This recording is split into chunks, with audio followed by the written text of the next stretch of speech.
Just 8 months ago, most Canadians had never heard of pandemic H1N1, let alone thought about protecting themselves and their families from a pandemic. Yet more and more Canadians continue to get vaccinated against this preventable disease. And that's the key. It is preventable. Why suffer through millions of illnesses if you don't have to? Toronto Truth Seekers are trying to figure out what's going on, and we're 1 week into the vaccinations. Do you have any words on this? Well, now they're creating artificial scarcity, which I don't understand why people don't realize. It's done every year at Christmas time. The toy suppliers do it. They'll pick one stupid, outrageously priced toy, and they know no one's going to pay $200 for this stupid toy. So they introduce artificial scarcity. They'll say, oh, like none are available, and then the shipment will be in Friday, and Thursday night there's like 500 people lined up, and they crash the doors, and it doesn't matter if it's priced $250. They don't think about that. They just grab it and buy it and buy it. That's artificial scarcity. They're doing the same thing with the vaccines now. They got warehouses full of the crap, and they won't deliver it, and they're telling everyone that there's shortages, and it's artificial scarcity, the same thing. All these people line up going, oh no, I'm not going to get my vaccine. They're like the people at Christmas trying to get the $200 Action Hero doll. It's... You know, the media keeps hyping these vaccines, keeps saying, go get the vaccine. But, you know, the EPA says I can't eat 1/25,000th of that vaccine because it's got too much mercury, but yet I can mainline inject it. There's an ostrich for you. Crikey. I think the lineups are getting a lot smaller, and I think we're making a good effect on these getting the lineups lower. So we're doing good because my brother and I going door to door, talking to people. We're giving out tons of flyers in the streets. We've also taken it to flyering cars.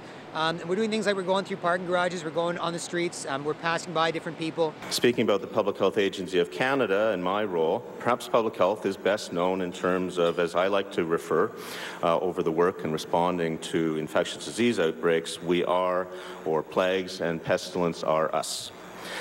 Clearly, that's not the whole story, but it is the most visible. I think it's Dr. Butler Jones, I believe, has been on the news for the last month or so, promoting the hell out of this. Says it's completely 100% safe and effective. Well, if it's safe and effective, why are people dying from it? 300, potentially, if every single Canadian got immunized, potentially 340 cases of allergic reaction, severe allergic reaction. Not to minimize, it is severe. And now they're saying, oh, it was the wrong batch. Give me a break. President Roosevelt said, nothing in politics happens by accident. If it happened, you can bet it was planned that way. Our pandemic planning. We've been saying for years that a pandemic would happen sooner or later.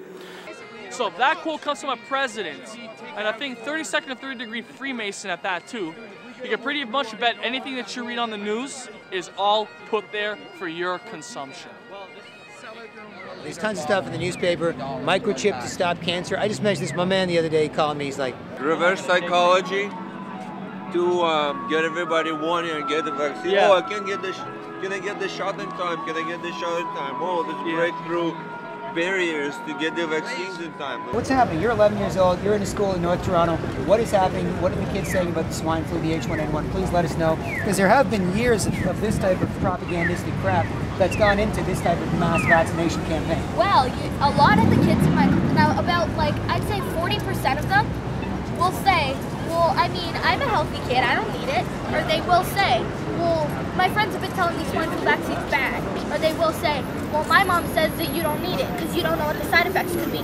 But there's about 60% in the class who will defend it and will say, well, it's going to save your life because you could die from swine flu. And I noticed in the Press for Truth day one of the vaccinations that when you covered it on day one that you included some news clips. So you have to sort of think now, how could that have occurred? And so we've been putting our mind to the ways in which it could have occurred. And one of the simplest explanations is that it's a laboratory escape. This strain of swine influenza that's been cultured in the laboratory is something that's not been seen anywhere actually in the United States and the world. So this is actually a new strain of influenza that's been identified. Well, as we know, there are people in government, high levels of government, who are involved in the eugenics movement. This has been going on for hundreds of years, where top-level officials are literally eugenicists.